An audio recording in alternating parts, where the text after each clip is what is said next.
ఇప్పుడు ఇక ఏం చెప్పాలన్నా నీకు నా బాధ.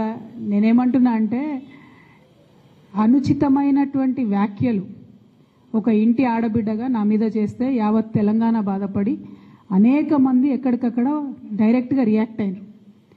మరి ఏమైందో ఏమో నాకు తెలియదు, కానీ బీఆర్ఎస్ పార్టీలో ఉన్న అన్నదమ్ములకు వాళ్ళు మాత్రం ఎవరు రియాక్ట్ కాలేదు.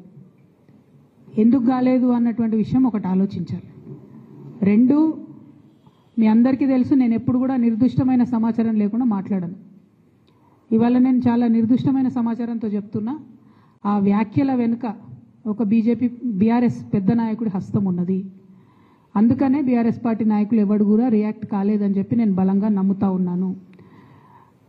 ఆ కుట్రలు చేసిన పెద్ద నాయకులు ఏమనుకుంటున్నారంటే నా దగ్గర ఎవరో 10 మందిని పెట్టి నా దగ్గర జరిగే అంశాల సమాచారం ఎప్పటికప్పుడు తీసుకుంటున్నామని చావు తెలివితేటలు ప్రదర్శిస్తున్నారు.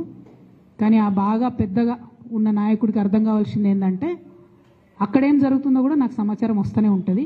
సో మీరు ఏ టైంలో ఎవరిని కలిశారు, నా మీద వ్యాఖ్యలు చేయడానికి మీరు ఎవరిని ప్రోత్సహించారు, మీరు ఎంత కింద స్థాయికి దిగజారి ఒక ఆడబిడ్డ మీద అటువంటి వ్యాఖ్యలు చేయించారు, ఇవన్నీ కూడా నేను చూస్తున్నా, గమనిస్తున్నా.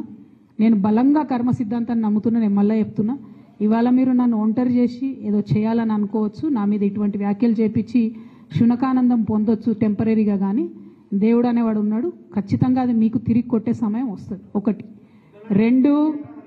రెండు ఒక లిల్లీపుట్ నాయకుడు నల్గొండలో బీఆర్ఎస్ పార్టీని నాశనం చేసిన ఒక లిల్లీపుట్ నాయకుడు ఆమెవరు ఈమెవరు అని మా గురించి మాట్లాడుతూ ఉన్నారంటే మరి ఆయనకు ప్రోత్సాహం ఇస్తున్నది ఎవరో కూడా ప్రజలు ఆలోచించుకోవాలి.